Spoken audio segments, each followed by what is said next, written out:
Hello, എന്തൊക്കെ വർത്താനം? എല്ലാവർക്കും സുഖമാണെന്ന് വിചാരിക്കുന്നു. കുറച്ച് ദിവസമായിട്ട് കുക്കിങ്ങിൻ്റെ വീഡിയോ ഞാൻ എടുക്കാറില്ലല്ലേ? എന്തുകൊണ്ട് എടുക്കാത്തെന്ന് ചോദിച്ചാൽ, പെരുന്നാൾ സീസൺ ആയിട്ടല്ലേ എല്ലാവരും ഡ്രസ്സ് എടുക്കാനും അതിനും ഇതിനൊക്കെ പോയിട്ടുണ്ടാവും. ഞാൻ കുക്കിംഗ് വീഡിയോ ഇട്ടാൽ കുറച്ച് ദിവസമുള്ള അതുകൊണ്ട് ഞാൻ ഇടാതെ ഇന്ന് നമുക്ക് അടിപൊളി നെയ്ച്ചോറ് പെട്ടെന്ന് എങ്ങനെ ഉണ്ടാക്കല് കാണിക്കാൻ വന്നതാണ്. ഒരു ചട്ടിയിലേക്ക് ഞാൻ എണ്ണയും നെയ്യൊക്കെ ഒഴിച്ചെടുത്തിട്ടുണ്ട്.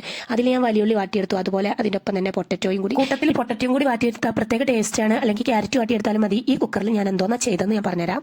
ഞാൻ ആദ്യം ചിക്കൻ ഒന്ന് ജസ്റ്റ് ഒന്ന് പൊരിച്ചെടുത്ത് വെറുതെ നിങ്ങളൊക്കെ പൊരിക്കണം മാതിരി ജസ്റ്റ് ഒന്ന് എണ്ണയിൽ മുക്കിക്കോരി പൊരിച്ചെടുത്ത് മസാലപ്പൊടികളൊക്കെ ഇട്ടിട്ട് നിങ്ങൾ എന്താണ് ഇടുന്നതൊക്കെ ഇട്ടിട്ട് പൊരിച്ചെടുക്കുക. ത്തിന് ശേഷം ആ ചിക്കൻ നമ്മൾ കുക്കർക്ക് ഇട്ടെടുക്കുക. അതിന് മുകളിലേക്ക് കുറച്ച് വെള്ളം ഒഴിച്ചെടുക്കുക. പിന്നെ 2 തക്കാളിയും കൂടി വെച്ചെടുക്കുക. എന്നിട്ട് നമ്മൾ എന്താക്കുക, കുറച്ച് വലിയുള്ളി വാരി കണ്ടിട്ട് കണ്ട് കൂക്കിച്ചെടുക്കുക. പെട്ടെന്നൊരു ചിക്കൻ കറി റെഡിയാകാൻ നല്ല ടേസ്റ്റോട് കൂടി കിട്ടണമെന്നുണ്ടെങ്കിൽ അങ്ങനെ ചെയ്താൽ മതി.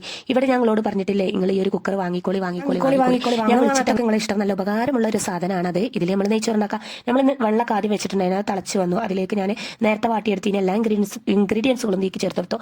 ഞാൻ ഏലക്കായ, പട്ട, ഗ്രാമ്പൂ ഇതൊക്കെ നിങ്ങളും ചേർക്കാറില്ല. അപ്പോഴേക്കും നമ്മുടെ കുക്കർ കൂക്കി വന്നപ്പോൾ ഞാൻ ഉടൻ തന്നെ ആവി കളഞ്ഞിട്ട് നമ്മൾ എന്തായി തുറന്ന് നോക്കട്ടെ എന്ന് വിചാരിച്ചപ്പോൾ തുറന്നു. അപ്പോൾ അങ്ങനെ കളകളാന്ന് പറഞ്ഞ് തിളച്ചുകൊണ്ടിരിക്കുകയാണ്. ഇതിന്റെ തക്കാളിന്റെ തൊലി ഒരിക്കലും കഴിക്കരുത്, അത് ക്യാൻസറിന് കാരണമാണ്. കഴിക്കരുത്. അത് കളയാൻ വേണ്ടിയിട്ടാണ് തക്കാളിന്റെ തൊലി മേലെ നീ എടുക്കുന്നത്.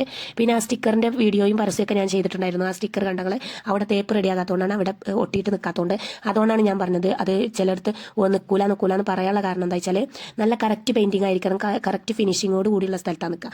ഇതുപോലുള്ള പെയിന്റിന്റെ അവിടെയൊക്കെ നിൽക്കും, അതുപോലുള്ള പെയിന്റിങ്ങിന്റെ അവിടെ നിൽക്കൂല. അതുകൊണ്ടാണ് ആ ഒട്ടിപ്പറന്ന് പറഞ്ഞു പോകുന്നത്. നിങ്ങളുടെ സംശയം നമ്മൾ തീർത്ത് തരാണ്. കുറേ ആളുകൾ ആ വീഡിയോ കാണുന്നുണ്ടോ എന്നറിയില്ല, ഈ വീഡിയോ കാണുന്നുണ്ടോ അറിയാം. നമുക്ക് നെയ്ച്ചോറിലേക്ക് വരാം. നമ്മുടെ നെയ്ച്ചോറ് എന്തായി നോക്കാം. നെയ്ച്ചോറ് അടിപൊളിയായിട്ട് റെഡി ആയിട്ടുണ്ട്. ഞാൻ 2 കപ്പ് അരിയിലേക്ക് 4.5 കപ്പ് വെള്ളം ചേർത്ത് കൊടുത്തിട്ടുണ്ട് കേട്ടോ. കറക്റ്റ് 4 കപ്പ് ചേർത്താൽ ചിലപ്പോൾ ഇലക്ട്രിക്കിൻ്റെ കുക്കറല്ലേ, ചിലപ്പോൾ വെന്തിട്ടില്ലെങ്കിലോ പരാതി ഇങ്ങോട്ട് വരും എന്ന് വിചാരിച്ച് നല്ല അടിപൊളിയായിട്ട് വന്നിട്ടുണ്ട്. നല്ല അടിപൊളി കുക്കറായിട്ട് എനിക്ക് തോന്നി. 1 കിലോ റൈസ് ഇതിൽ വെക്കാൻ പറ്റും. ഉഷയുടെ ഇലക്ട്രിക് കുക്കറാണ്. എൻ്റെ ഒരു വീഡിയോ ഇത്രയേ ഉള്ളൂ. അടുത്ത വീഡിയോയിൽ കാണാം. ഓക്കെ, ബൈ, ഇൻഷാല്ലാ.